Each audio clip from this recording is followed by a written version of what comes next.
नमस्कार और हमारे चैनल पर आपका स्वागत है, जहां हम आस्था, परंपरा और विज्ञान से जुड़े दिलचस्प विषयों पर बात करते हैं। आज हम एक ऐसे टॉपिक पर चर्चा करने वाले हैं जो आपके मन में उत्सुकता तो जगाएगा ही, साथ ही आपके जीवन पर भी गहरा असर डाल सकता है। हम बात कर रहे हैं एक ऐसे खगोलीय और आध्यात्मिक महासंयोग की जो कई दशकों में एक बार आता है। कहा जा रहा है कि पूरे 23 साल बाद एक ऐसा महासंयोग बन रहा है जिस पर लाखों लोगों की नज़र है। वो तारीख है 14 जनवरी 2026, जब सूर्य का महापर्व मकर संक्रांति और भगवान विष्णु को समर्पित षटतिला एकादशी एक ही दिन पड़ रही हैं। अब दुविधा ये है कि एक तरफ खिचड़ी का त्योहार है तो दूसरी तरफ एकादशी पर चावल खाना मना है। इस उलझन में आखिर क्या करना सही है?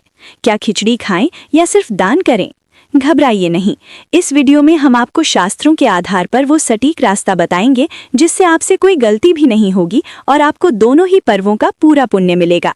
हमारे साथ अंत तक बने रहिएगा, क्योंकि वीडियो के आखिर में हम राशियों पर इसके असर और उन खास उपायों की भी बात करेंगे जो इस महासंयोग पर आपका भाग्य चमका सकते हैं। सबसे पहले तो ये समझते हैं कि इसे सिर्फ एक संयोग नहीं बल्कि महासंयोग क्यों कहा जा रहा है।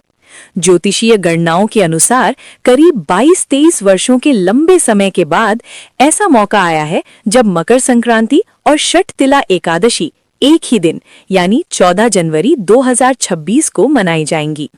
धार्मिक और ज्योतिष दोनों ही नजरिए से ये एक बहुत ही शक्तिशाली और दुर्लभ घटना मानी जा रही है। चलिए इसे थोड़ा और समझते हैं। पंचांग के अनुसार 14 जनवरी 2026 को ग्रहों के राजा सूर्यदेव दोपहर लगभग 3:13 के आसपास अपने पुत्र शनि की राशि मकर में प्रवेश करेंगे। इसी घटना को मकर संक्रांति कहते हैं। परंपरागत रूप से इसी दिन से सूर्य के उत्तरायण होने की शुभ अवधि की शुरुआत मानी जाती है, जिसे शास्त्रों में देवताओं का दिन कहा गया है। हालांकि आधुनिक खगोल विज्ञान के अनुसार सूर्य का उत्तरायण 21-22 दिसंबर से ही शुरू हो जाता है, लेकिन हमारी धार्मिक परंपरा में मकर संक्रांति ही इसका मुख्य प्रतीक है। अब इस खास दिन के साथ जुड़ रही है भगवान विष्णु की प्रिय तिथि षटतिला एकादशी। ये एकादशी माघ महीने के कृष्ण पक्ष में आती है और जैसा कि नाम से ही जाहिर है, षट यानी 6 और तिला यानी तिल। इस दिन तिल का 6 तरीकों से इस्तेमाल करने का खास महत्व है, जिसके बारे में हम आगे बात करेंगे। जब सूर्यदेव और भगवान विष्णु इन दो बड़ी शक्तियों की कृपा एक ही दिन बरस रही हो, तो आप सोच सकते हैं कि इस दिन की गई पूजा, व्रत और दान का फल कितना बड़ा होगा। ज्योतिष के कुछ जानकार ये भी बता रहे हैं कि इस दिन शुक्रादित्य योग और नव पंचम राजयोग जैसे शुभ योग भी बन रहे हैं, जो इस दिन को और भी ज्यादा शक्तिशाली बना रहे हैं। ये एक ऐसा मौका है जब आप अपने आध्यात्मिक खाते में कभी खत्म न होने वाला पुण्य जमा कर सकते हैं, पितरों का आशीर्वाद पा सकते हैं और अपने भाग्य को एक नई दिशा दे सकते हैं। अब आते हैं उस सवाल पर जिसने ये सारी उलझन पैदा की है। ये सवाल दो बड़ी परंपराओं के आमने सामने आने से खड़ा हुआ है। एक तरफ है मकर संक्रांति, जिसे उत्तर भारत में खिचड़ी पर्व भी कहते हैं। इस दिन खिचड़ी बनाने, खाने और दान करने की पुरानी परंपरा है। पर क्यों? इसके पीछे भी कुछ दिलचस्प मान्यताएं हैं। एक लोकप्रिय लोक कथा के अनुसार इसकी शुरुआत बाबा गोरखनाथ से जुड़ी मानी जाती है। एक और कहानी खिलजी के आक्रमण के समय की है, जब लड़ाई के चलते योगियों को खाना पकाने का वक्त नहीं मिलता था। तब बाबा गोरखनाथ ने दाल, चावल और सब्जियों को मिलाकर एक झटपट और पौष्टिक भोजन बनाने का तरीका सुझाया, जिसे खिचड़ी कहा गया। ये ऊर्जा से भरपूर खाना जल्दी तैयार हो जाता था। कहते हैं कि खिलजी पर जीत के बाद इस दिन को विजय दिवस के रूप में मनाते हुए खिचड़ी खाने और बांटने की परंपरा शुरू हुई। ज्योतिष में भी खिचड़ी के हर चीज का ग्रहों से संबंध जोड़ा गया है।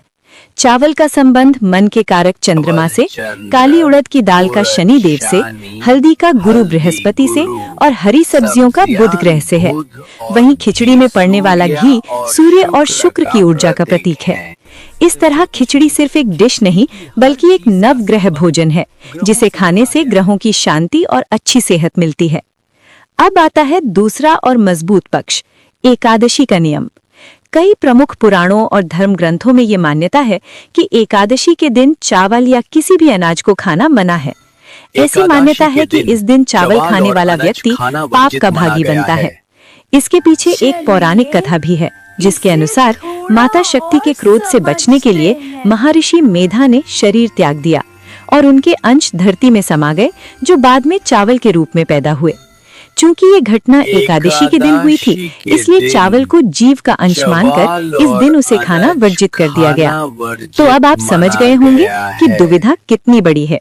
एक तरफ सूर्य देव की कृपा के लिए खिचड़ी खाने की परंपरा, तो दूसरी तरफ भगवान विष्णु की भक्ति का कठोर नियम जो अनाज खाने से रोकता है। यहीं आकर भक्त एक दोराहे पर खड़े हो जाते हैं। मन में सवाल उठते हैं, क्या हम इस दिन खिचड़ी बनाकर खा सकते हैं? अगर खिचड़ी नहीं खाई तो क्या मकर संक्रांति का त्योहार अधूरा रह जाएगा?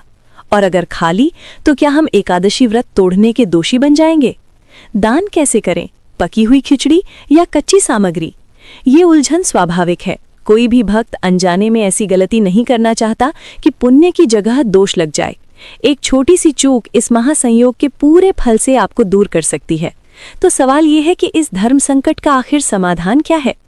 जब भी ऐसी विरोधाभासी स्थिति बनती है तो हमारे शास्त्र और ज्ञानी आचार्य एक बहुत ही साफ और आसान रास्ता दिखाते हैं।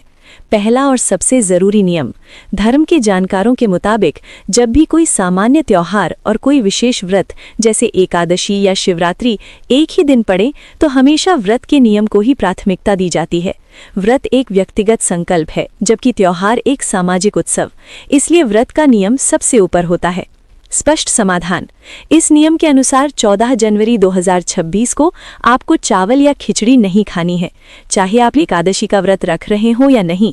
ज्यादातर जानकार यही सलाह देते हैं कि इस दिन अनाज का त्याग करना ही सबसे श्रेष्ठ और धर्म सम्मत मार्ग है। ऐसा करके आप षटतिला एकादशी के पुण्य के हकदार बनेंगे।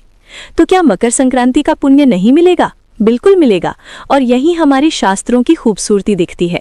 शास्त्र पुण्य कमाने से रोकते नहीं, बल्कि उसका सबसे अच्छा तरीका बताते हैं। दूसरा नियम, दान का मार्ग। आप मकर संक्रांति का पूरा फल पा सकते हैं, और इसका सबसे अच्छा उपाय है दान। आप इस दिन खिचड़ी बनाकर खुद न खाएं, लेकिन उसका दान जरूर करें।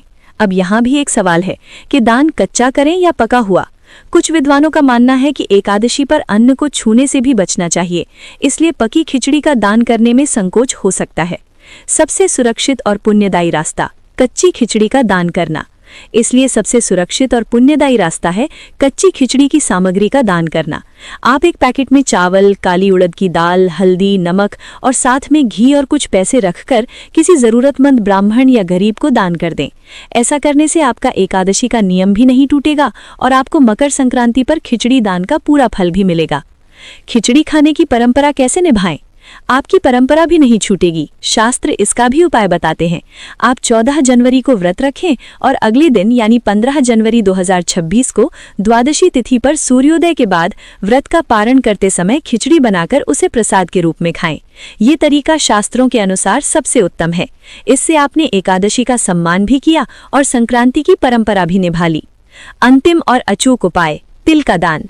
अब बात उस उपाय की जो इस दिन का सबसे बड़ा उपाय है और आपको दोनों पर्वों का पूरा पुण्य एक साथ दिला सकता है। जैसा हमने बताया, ये षटतिला एकादशी है। षटतिला एकादशी और मकर संक्रांति दोनों में ही तिल के दान का खास महत्व है। तिल को पापों का नाश करने वाला माना गया है और इसका संबंध सूर्य और शनि दोनों से है। इसलिए इस दिन खिचड़ी की उलझन में पड़ने से भी बेहतर है कि आप तिल, गुड़, घी और गर्म कपड़ों का दान करें। ऐसा करने से आप एक ही दान से सूर्यदेव, भगवान विष्णु और शनिदेव तीनों की कृपा एक साथ पा सकते हैं। चलिए अब जल्दी से जानते हैं कि ये महासंयोग अलग अलग राशियों के लिए क्या संकेत ला रहा है। याद रखें, ये एक ज्योतिषीय विश्लेषण है और इसे मार्गदर्शन के रूप में ही लेना चाहिए। मेष और वृश्चिक, आपकी ऊर्जा और हिम्मत में बढ़ोतरी हो सकती है। गुड़ और मसूर की दाल का दान करना आपके लिए शुभ रहेगा। वृषभ और तुला, आपके लिए धन लाभ के योग बन सकते हैं। सफेद तिल और मिश्री का दान करें, इससे शुक्र देव की कृपा मिल सकती है। मिथुन और कन्या, आपकी बुद्धि और बातचीत का प्रभाव बढ़ सकता है। करियर में सफलता के लिए हरी मूंग की दाल और हरी सब्जियों का दान करना फायदेमंद हो सकता है। कर्क, आपके लिए आर्थिक तरक्की के अच्छे संकेत हैं। चावल सिर्फ दान के लिए, खाने के लिए नहीं, घी और सफेद तिल का दान आपको मानसिक शांति और समृद्धि दे सकता है। सिंह, आपके मान सम्मान में वृद्धि होने की संभावना है। सूर्य देव की कृपा पाने के लिए गुड़ और तांबे के बर्तन का दान करें। धनु और मीन, आपके लिए ज्ञान और आध्यात्म के रास्ते खुल सकते हैं। चने की दाल, हल्दी और पीले कपड़ों का दान करने से गुरु बृहस्पति की कृपा बरस सकती है। मकर और कुंभ, ये संयोग सीधे आपकी राशि को प्रभावित कर रहा है। मकर राशि वालों को समाज में प्रतिष्ठा और करियर में बड़े बदलाव देखने को मिल सकते हैं। आप दोनों ही राशियों के लोग काली उड़द की दाल, काले तिल और एक कंबल का दान जरूर करें। इससे शनि देव की कृपा से आपके कष्टों में कमी आ सकती है। तो इस पूरी चर्चा का सार बहुत ही सरल और साफ है। 14 जनवरी 2026 को व्रत रखें और अनाज, खासकर चावल या खिचड़ी बिल्कुल न खाएं। मकर संक्रांति का पुण्य कमाने के लिए कच्ची खिचड़ी की सामग्री यानी चावल, दाल, हल्दी, नमक, घी का दान करें। सबसे अच्छा फल पाने के लिए तिल, गुड़ और गर्म कपड़ों का दान करें, क्योंकि ये षटतिला एकादशी और संक्रांति दोनों का महा उपाय है। खिचड़ी खाने की परंपरा को अगले दिन यानी 15 जनवरी को व्रत खोलने के बाद प्रसाद के रूप में निभाएं। ये जानकारी बहुत महत्वपूर्ण है और लाखों लोग इस दुविधा में होंगे। आपका एक शेयर इस उलझन को दूर कर सकता है और उन्हें धर्म का सही रास्ता दिखा सकता है। इस वीडियो को अपने परिवार, दोस्तों और सभी व्हाट्सएप ग्रुप्स में अभी शेयर करें ताकि कोई भी अनजाने में कोई गलती न बैठे। अगर आपको ये जानकारी उपयोगी लगी हो तो प्लीज इस वीडियो को एक लाइक जरूर दें। इससे हमारा हौसला बढ़ता है और भविष्य में भी ऐसे ही खास और सच्ची जानकारी वाले वीडियो देखने के लिए हमारे चैनल को सब्सक्राइब करके बेल आइकॉन दबाना न भूलें। अगर आपके मन में अब भी कोई सवाल है तो नीचे कमेंट्स में जरूर पूछें और जाते जाते भगवान सूर्यदेव और श्री हरि विष्णु का आशीर्वाद पाने के लिए कमेंट बॉक्स में जय सूर्यदेव, जय श्री हरि जरूर लिखें। अगले वीडियो में एक और गहरे रहस्य के साथ आपसे फिर मिलेंगे। तब तक के लिए प्रणाम।